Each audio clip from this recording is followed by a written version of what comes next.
Namaskar. I welcome you to the educational videos being produced by Organization of Unearthing Suppressed Realities of Hindustani History. These videos aim to bring before you all such historical facts, events, and personalities which have been suppressed, distorted, or kept away from our history books. It also brings to you certain distortions that were carried out through ideological biases by certain biased ideological historians, whether colonial or from the left ideology, for their own political vested interests.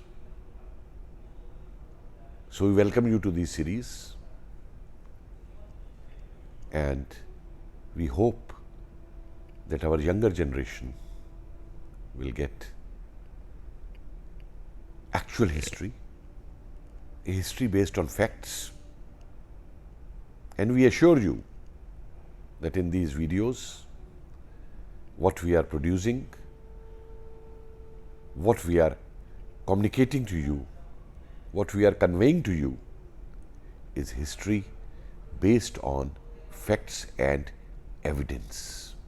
It is not maybe, it is not perhaps, it is not could be, or it is not that could have been. It is the reality of history which we present before you. भारतीय इतिहास के साथ जितना खिलवाड़ किया गया है, जितना इसको तोड़ा मोड़ा गया है, जितना इसमें झूठा बदलाव लाया गया है, उतना शायद दुनिया में किसी और देश के इतिहास के साथ ऐसा नहीं हुआ है। और आज भी ये खेल निरंतर जारी है। मेरे युवा साथी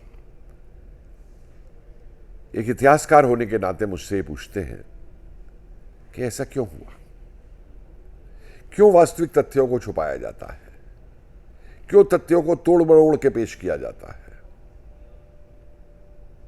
क्या कारण है इसके पीछे। तो आइए आज ऐसे ही कुछ कारणों की चर्चा मैं आपके सम्मुख करना चाहता हूं कि क्यों भारतीय इतिहास के साथ इस प्रकार का खिलवाड़ किया गया। ये मत भूलिए कि भारतीय संस्कृति एक ऐसी प्राचीन संस्कृति है जिसने आज से हजारों वर्ष पहले, जबकि संयुक्त राष्ट्र जैसे संगठनों का जन्म भी नहीं हुआ था, किसी ने विश्व स्तर पर उनके बारे में सोचा तक नहीं था, उस काल में भारत ने वासुदेव कुटुंबकम की बात की थी। उस काल के अंदर भारत ने अतिथि देवो भव की बात की थी। उस काल में भारत ने सर्वधर्म समभाव की बात की थी। और एक ऐसी संस्कृति को जन्म दिया था जो हर प्रकार से एक सशक्त और विकसित संस्कृति थी। और जब अंग्रेज भारत के अंदर आया और धीरे धीरे अपना प्रभाव भारत के अंदर बढ़ा करके यहां का शासक बन बैठा, तो उस समय अंग्रेज के सम्मुख यह स्पष्ट हो गया था कि भारत में अपना उपनिवेश, अपने सपनों का उपनिवेश हम तब तक नहीं बना सकते जब तक कि हम भारतीय संस्कृति को मूल रूप से नष्ट ना कर दें। और संस्कृति से मेरा अभिप्राय यहां पे है, चाहे वो भारत का इतिहास हो, चाहे वो भारत का प्राचीन विज्ञान हो, चाहे भारत के तौर तरीके हों, चाहे भारत के कोई भी त्यौहार हो, चाहे यहां की स्थापत्य कला हो, चाहे यहां के विचारक हों, जब तक वो ये ना दिखाएं कि ये हीन थे और हम इनसे ऊपर हैं, तब तक वो उस प्रकार का समाज भारत में एक उपनिवेशिक समाज नहीं बना सकते थे जो कि ब्राउन साहब का समाज था। जो मैकाले ने जिसकी कल्पना की कि हम अंग्रेजी शिक्षा के द्वारा ब्राउन साहब बना देंगे इस देश के अंदर, जो अंग्रेजों के लिए, जिनको नौकरी चाकरी करेंगे, अंग्रेजों की गुलामी करेंगे और अंग्रेजों को सलाम करेंगे। इसलिए हर भारतीय तथ्य को तोड़ मरोड़ करके, दबा करके, गलत रूप से भारतीयों के सामने प्रस्तुत करना शुरू किया। और सबसे पहला उदाहरण मैं आपको देता हूं। 18वीं शताब्दी में ये कहते हैं कि भारत नाम का तो कोई देश ही नहीं है। जो हमारे देश के मापदंड हैं यूरोपियन तरीके के, तो भाई मेरे एक बात बताओ, भारत जिसे आप इंडिया बोलते हैं, ये इंडिया नाम किसने लिखा?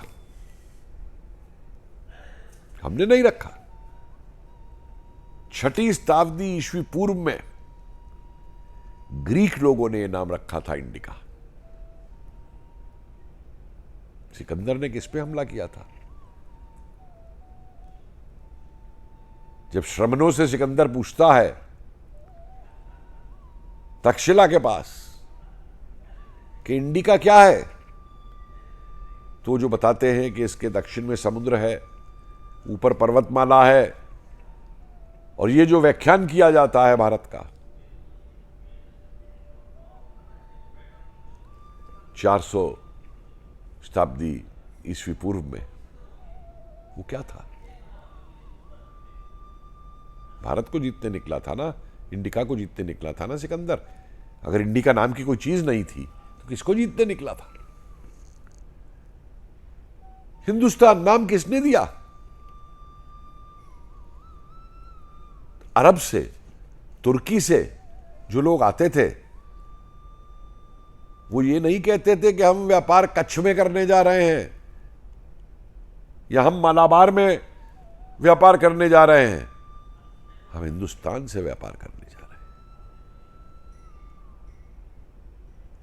और आगे आ जाइए, वो कोलंबस जो है वो पागल होकर के किस देश में आने का समुद्री रास्ता ढूंढ रहा था,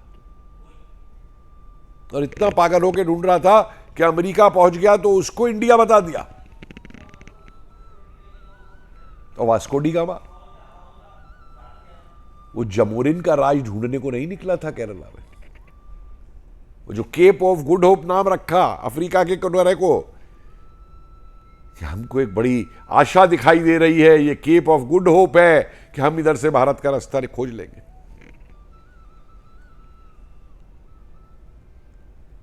अफसोस हमारा है, हम क्या कहते हैं? Vasco D gamma discovered India. Vasco D gamma ने भारत को ढूंढ लिया। अरे भाई, भारत कहीं खोया नहीं था। वास्को डी गामा ने भारत को नहीं ढूंढा था। वास्को डी गामा ने भारत आने का सिर्फ समुद्री रास्ता ढूंढा था। लेकिन हमारी किताबों में लिखा जाएगा Vasco D gamma discovered India. और फिर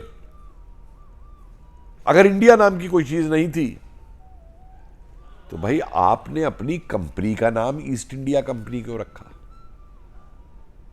इंग्लिश ईस्ट इंडिया कंपनी, फिर डच ईस्ट इंडिया कंपनी, फिर French east India company, Portuguese east India company. ये क्या था अगर इंडिया कुछ नहीं थी तो? और फिर ब्रिटिश इंडियन एम्पायर, आप पूरे हिंदुस्तान पे अपना एम्पायर बनाना चाहते थे। अंग्रेजी राजा क्या कहलाता था? वो कहता था Indian empire the most glittering diamond stone in the British empire. अगर इंडिया नाम की चीज नहीं थी तो फिर वो इंडियन एम्पायर कहां से हो गया? वो इंडिया तो ये लोग चाहते थे कि भारत को, भारतीयों को अपने हिसाब से ढाल करके गुलाम बना के चले, और वो तब तक संभव नहीं था जबकि ये साबित ना करें कि भारतीय हीन है, भारतीयों को अपना कुछ भी नहीं है। तो कहानी ला दी गई कि आर्य जो है वो भारत में विदेश से आए थे। आज भी हमारे देश में कई ऐसे मंद बुद्धि के महानुभाव हैं जो वही गाना गाते हैं, जबकि डीएनए और सबके बाद में राखीगिरी और इन सबके बाद में साबित हो चुका है कि इस प्रकार की कोई घटना नहीं हुई। और भारतीयों को बांटने के लिए कि ये द्रविड़ हैं, ये आर्य हैं, इनमें झगड़े रहे हैं, बांटो बांटो भारतीयों को जितना बांट सकते हो। और फिर एक एक करके द्वारका मिथक है, महाभारत मिथक है, रामायण मिथक है। आज द्वारका में समुद्र के नीचे हुई खुदाई जोर शोर के साथ डंके की चोट पे बोल रही है कि ये द्वारका का शहर था जो समुद्र में चला गया, जो कि हमारे ग्रंथों में लिखा हुआ है, लेकिन उन ग्रंथों को मिथक बताया गया।